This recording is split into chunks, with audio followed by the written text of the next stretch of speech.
Labor Day is behind us, schools have started, and the political calendar is ramping up. Lisa Desjardins fills in the picture. North Carolina is the first hotspot, hosting President Trump tonight for a campaign rally ahead of a special congressional election. And Congress is also back, with Democrats in the House shedding the spotlight on gun violence and impeachment. That is plenty for our weekly Politics Monday roundup with Amy Walter of the Cook Political Report and host of Public Radio's Politics with Amy Walter, and Tamara Keith of NPR and co-host of the NPR Politics podcast. Ladies, it's Election Day tomorrow, just one special election, the North Carolina 9th Congressional District. Let's look at, there's two candidates running. Republican Dan Bishop, he's a state senator, also fiscal conservative, running against Dan McCready. He's a Marine veteran and also a former money manager. He's running as more of a moderate.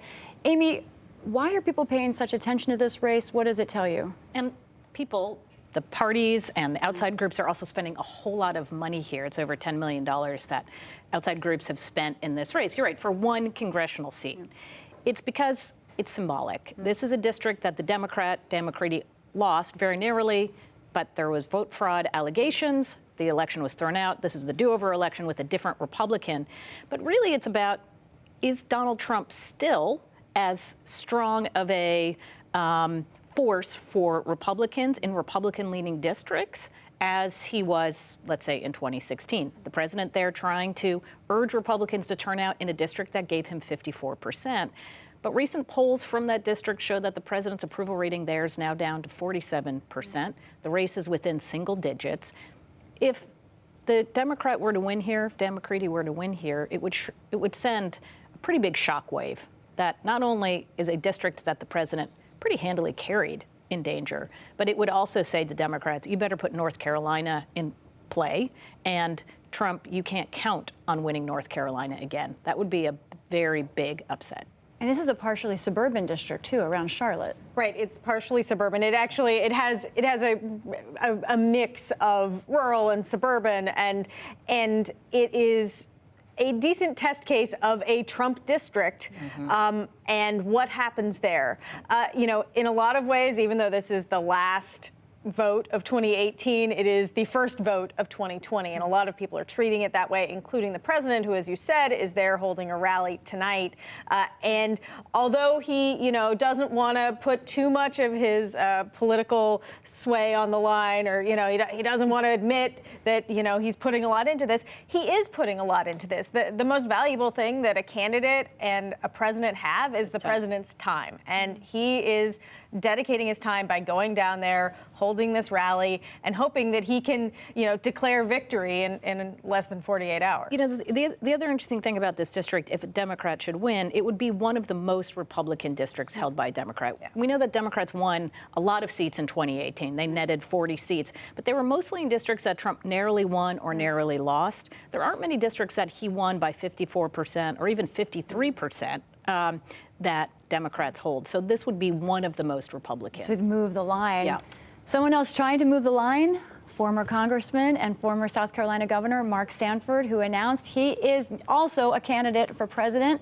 Let's take a listen to what he said, why he's doing this. Have not gone away. Those people were core to the Republican Party and what it used to stand for. They haven't been talked to here lately, and the president said those concerns you have with regard to spending, they're out the window. We're not going to worry about them. The economy is great. But I believe that they're still there.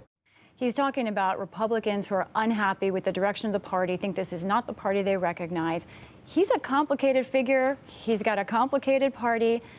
But Amy, is there a possibility of Republicans who don't like Trump actually breaking from him, going with someone like Mark Sanford? It doesn't look like there's any opportunity or possibility of Trump losing this nomination, or even any of the three candidates who are running right now getting much of the vote. This is especially true in South Carolina, where Republican Party canceled the primary there, and there are 4 other states where the primary has been canceled on the Republican side. Just in the past few days. Just in the past few days. Now, in 2004, when George W. Bush was running for re-election, about 10 states canceled their Republican primary. So this isn't all that new. The really interesting thing, though, about Sanford is he's running on this fiscal conservatism, right? The debt's too big, the deficit's too high. This is something Republicans, right, we heard them talk about all the time during the Obama administration.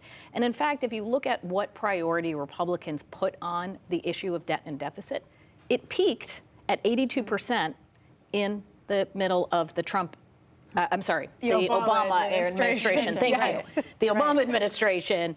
And since then, it's been going back down. So if you look at like the arc of it, of Republican concern, voter concern with debt and deficit, really high when the Democrats in office, pretty low when George W. Bush is in office, pretty low when Donald Trump's in office. Tam? Yeah, and Bill Weld and Joe Walsh and Mark Sanford, they're all entering this knowing that they basically have no chance of winning the nomination and even less of a chance of becoming president of the United States. But that's not their only goal. Sanford is clearly saying, like, I want to have a conversation. He doesn't feel like the Republican Party has really had an internal debate about who they are since President Trump became president. Mark Sanford tried to have that debate when he was in Congress and he started criticizing President Trump. President Trump endorsed his primary opponent. And then that person won and then went on to lose in the general election to a Democrat, which was a pretty big surprise in that district.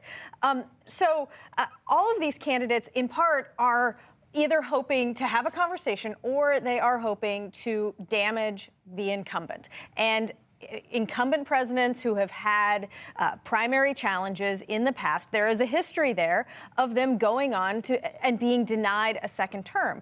But it is hard to say that these three are at the same level as a Ted Kennedy or a Ronald Reagan or Pat Buchanan in 1992. Yeah. So Congress is also back. I feel like we need to take a deep breath. I think things are going to start moving very quickly. It started today with House Democrats holding a news conference on guns. This is issue number one for them. And they invited to that news conference the mayor of Dayton, Nan Whaley. There she is right there at the U.S. Capitol today. Last week, you all did a great job of helping us understand we don't know where the president is on guns. But let's talk about Congress a little bit. It seems like there are many members on both sides trying to coalesce around maybe expanding background checks, perhaps helping states with red flag laws that give law enforcement more power in emergency and crisis situations. Do either of these stand a chance? They're very popular in polls with the American people. Well, they stand a great chance in the House of Representatives where Democrats are in power. And in fact, well, they've already passed bills that do these things, essentially. But on the Senate side, it's much more difficult. And Majority Leader Mitch McConnell has said that he is not going to put up something for a vote that the president won't sign. And they don't yet know what the president will sign. Briefly, Amy? Yeah, I mean, this is one of those issues that, again, if you're looking at this, if you're President Trump, you know suburban women are going to be very important in this election. This would be an issue to take and support to win those voters back. But this is a president who's always been about his base and keeping them happy. We still have a lot to watch. That's Amy right. Walter, Tamara Keith, thank you. You're welcome.